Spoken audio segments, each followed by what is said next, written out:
Donc, à partir de ce constat-là, le constat qu'on vient de faire que l'anglais et la culture anglophone, ça a un grand pouvoir, ça a un pouvoir d'assimilation, un pouvoir d'intégration, un pouvoir d'attraction, je ne sais pas trop, une capacité d'intégration plus grande que le français. On s'est dit, est-ce que ça se passe uniquement sur l'île de Montréal ou est-ce que ça se passe ailleurs au Québec? Ailleurs au Québec, ça n'a pas l'air de se passer, sauf à Gatineau, puis on va revenir sur le cas de Gatineau. Mais là, on s'est intéressé à ce qui se passait dans la couronne sud puis la couronne nord. Couronne sud et couronne nord, là, il faut comprendre qu'on a comparé deux périodes de recensement. Une qui va de 96 à 2001, puis l'autre de 2001 à 2006. La différence entre ces deux périodes de recensement, c'est que dans un cas, entre 96 et 2001, le français augmentait, mais correctement, l'anglais diminuait. Entre 2001 et 2006, là, tout à coup, on a eu une grosse surprise. Parce que la croissance des gens de langue française se maintenait. Il y avait une croissance. Il y a plus de francophones qui habitent en banlieue. Mais ce qu'on a constaté, c'est qu'il y a une croissance extrêmement importante des gens dont la langue maternelle est l'anglais.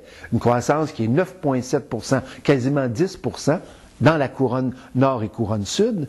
Et une croissance de la langue d'usage anglaise qui atteint 16%. Ça, 16%, c'est le chiffre le plus élevé dans toute notre étude. Donc, il y a une croissance très rapide. Qu'est-ce que ça veut dire? Ce qu'on comprend, c'est que les gens s'anglicisent sur l'île de Montréal et, comme les francophones, les anglophones, les allophones, tous ceux dont la langue d'usage est l'anglais ou dont la langue maternelle est l'anglais, ils vont vivre en banlieue. Et donc, ça augmente. C'est ça que ça nous permet de comprendre. Il n'y a pas d'inquiétude, c'est normal comme phénomène. La seule interrogation que ça pose, c'est qu'il pourrait arriver qu'en couronne aussi, il y ait un nombre de personnes suffisantes qui vivent dans une culture pour que ce nombre-là, dans un espace restreint, devienne un foyer d'anglicisation en quelque sorte, ait le même effet qu'à Montréal, le même pouvoir d'attraction. Mais pour le moment, on n'est pas tout à fait là, mais on constate que le même phénomène de l'île de Montréal est en train de s'installer dans la couronne nord comme dans la couronne sud. Évidemment, ça pose la question de la migration. C'est-à-dire que ce qu'on constate là, c'est que des gens de langue maternelle anglaise s'en vont en banlieue, comme des gens de langue d'usage anglaise s'en vont en banlieue, mais il y a longtemps que les francophones et les gens de langue d'usage française s'en vont en banlieue. Ça, c'est connu, on le sait. En 20 ans, il y a eu 180 000 francophones qui ont quitté l'île de Montréal, qui sont allés vivre en banlieue. Et c'est important parce que ça a changé le portrait de l'île, évidemment. 180 000 francophones de moins, c'est considérable. Alors, on s'est intéressé donc au phénomène de migration. Ça, c'est la migration intra-provinciale.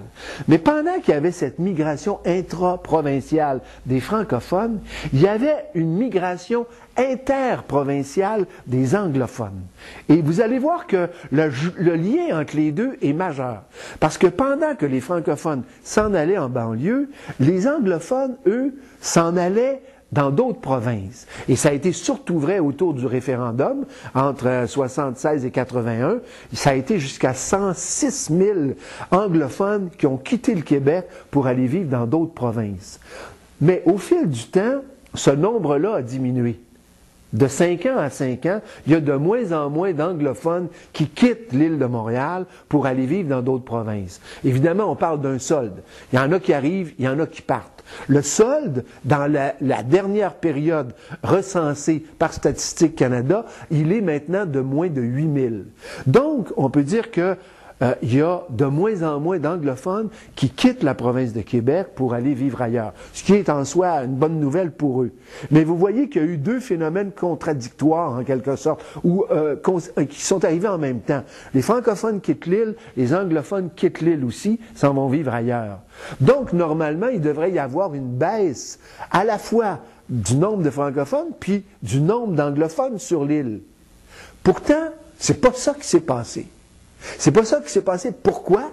Parce qu'il y a eu aussi un autre phénomène migratoire qui est majeur, c'est que de tous les pays du monde, il y a des gens qui sont arrivés au Québec et qui se sont installés majoritairement sur l'île.